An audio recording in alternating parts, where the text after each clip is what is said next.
बहुत बड़ा कदम उठा लिया है। अगले 24 घंटे के अंदर लेबनान और इजरायल के बीच युद्ध के और भड़क जाने का खतरा है। कहा जा रहा है कि लेबनान में इजरायल का प्रोजेक्ट गाजा अब पहली स्टेज में पहुंच चुका है।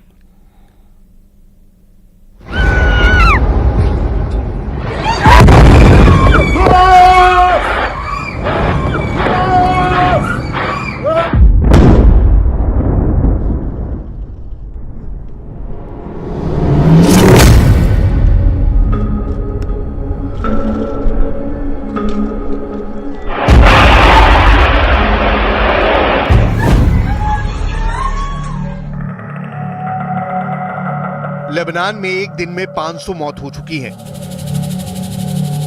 क्या ऐसे ही धमाके जारी रहेंगे? और इजराइल के हमलों को अब अमेरिका से भी ताकत मिलने वाली है। अमेरिका के 2 एयरक्राफ्ट कैरियर लेबनान के करीब मंडराने को तैयार हैं। परमाणु ताकत से लैस ये कैरियर अपने दम पर एक साथ कई फ्रंट पर लड़ने के लिए भूमध्य सागर भेजे गए हैं।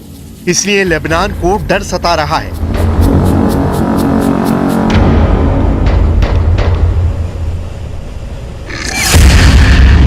लेबनान में एक दिन के अंदर 500 लोगों की मौत हुई है। क्या अगले 10 दिनों में लेबनान को 5000 मौतों का डर सता रहा है? यह आंकड़ा इसलिए क्योंकि अब इजराइल के साथ अमेरिका एक्टिव हो गया है। अमेरिका अपनी सेना का एक बड़ा हिस्सा पश्चिम एशिया में तैनात करने जा रहा है।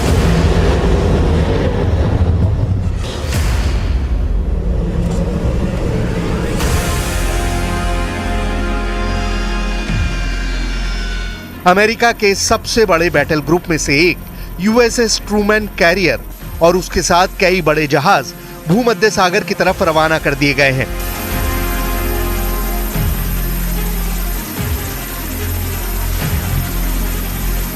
इजराइल को बचाने के लिए अमेरिका का नया डिप्लॉयमेंट ऑर्डर हमास और हिजबुल्लाह को डराने के लिए जारी किया गया है। बाइडेन के ऑर्डर को समझेंगे तो आपको पता चलेगा कि इजराइल और लेबनान का युद्ध गाजा पर बमबारी की तरह एक तरफा तो नहीं होगा, लेकिन इस जंग में गाजा से 10 गुना ज्यादा लोगों की जान जाने का खतरा है।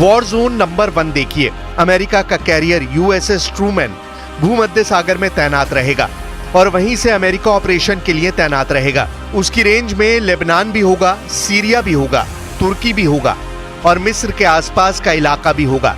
यहीं से ये इजराइल के एयर स्पेस को सुरक्षित रखेगा। वॉर जोन नंबर 2 देखिए।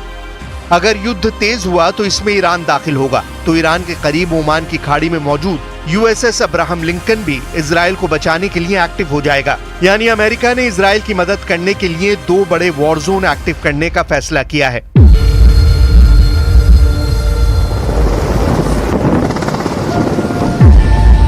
अमेरिका के ये दोनों बेड़े अपने आप में किसी बड़ी नौसेना के बराबर हैं और इनसे निपटना कई देशों के लिए मुश्किल हो जाएगा।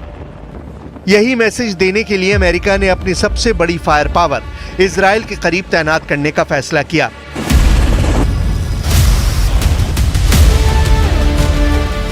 अमेरिका के एक कैरियर बैटल ग्रुप में क्या क्या होता है, अब इसे समझिए।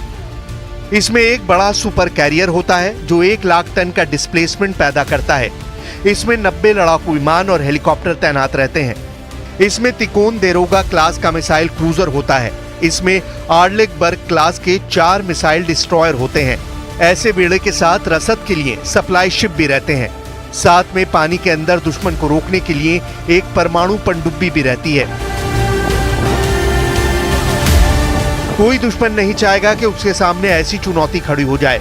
यही भरोसा अमेरिका अब इजराइल को दिलाना चाहता है कि हमास के साथ हिजबुल्लाह, हूती और ईरान को रोकने के लिए उसने समंदर में पूरी ताकत झोंकने का फैसला किया है।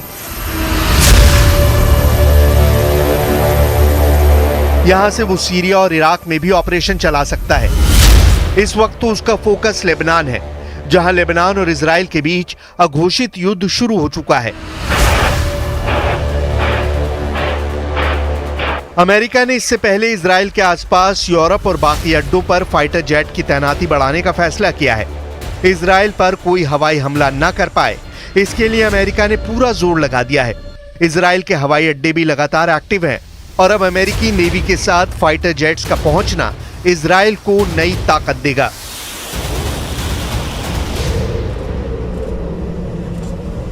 All involved parties in this conflict must honor their responsibilities to protect civilians and ensure the safety and security of all UN personnel and assets.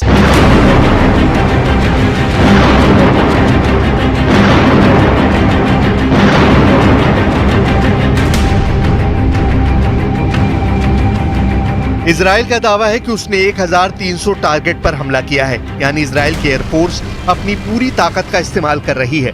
हालांकि 500 लोगों की मौत के बाद इजराइल पर सवाल उठ रहे हैं, क्योंकि यही रणनीति उसने गजा में भी अपनाई है, यानी युद्ध और तेज होने का सबसे बड़ा सिग्नल मिल चुका है। अमेरिका का दावा है कि पश्चिम एशिया में ज्यादा फोर्स की तैनाती इसलिए की जा रही है ताकि युद्ध के हालात में वहां मौजूद अमेरिकी नागरिकों को सुरक्षित निकाला जा सके। लेकिन अमेरिका ने यह नहीं बताया कि वो कितने सैनिकों को यहां तैनात कर रहा है। इस वक्त पूरे पश्चिम एशिया में अमेरिका के 40,000 सैनिक पहले से ही तैनात हैं। इराक से लेकर सऊदी अरब और कतर से लेकर कुवैत तक अमेरिका के कई सैन्य अड्डे हैं, जहां पर उसके सैकड़ों फाइटर जेट भी तैनात हैं। हिजबुल्लाह से लड़ने के लिए इजराइल के साथ अमेरिका पहले से है। वो अपना एक बड़ा जहाज लेबनान से 250 किलोमीटर दूर लाकर पहले ही खड़ा कर चुका है। यह है अमेरिका का amphibious assault ship USS wasp. देखिए कैसे अमेरिकी नौसेना के कमांडो खामोशी से इस जहाज पर पहरा दे रहे हैं। अमेरिका जानता है कि वो भी हिजबुल्लाह के टारगेट पर है और इसीलिए अमेरिकी नौसेना कोई चांस नहीं लेना चाहती। उसके कमांडो जहाज के चारों तरफ पहरा दे रहे हैं। USS वास्प पर 2200 सैनिक हमेशा तैनात रहते हैं। ये जहाज एक हेलीकॉप्टर कैरियर है जिस पर हैरियर और F-35 जैसे फाइटर जेट भी ऑपरेट कर सकते हैं। ये बात हिजबुल्लाह को भी मालूम है कि इस कैरियर से अमेरिका हेलीकॉप्टर के जरिए लेबनान पर कमांडो ऑपरेशन वाला एक्शन कर सकता है।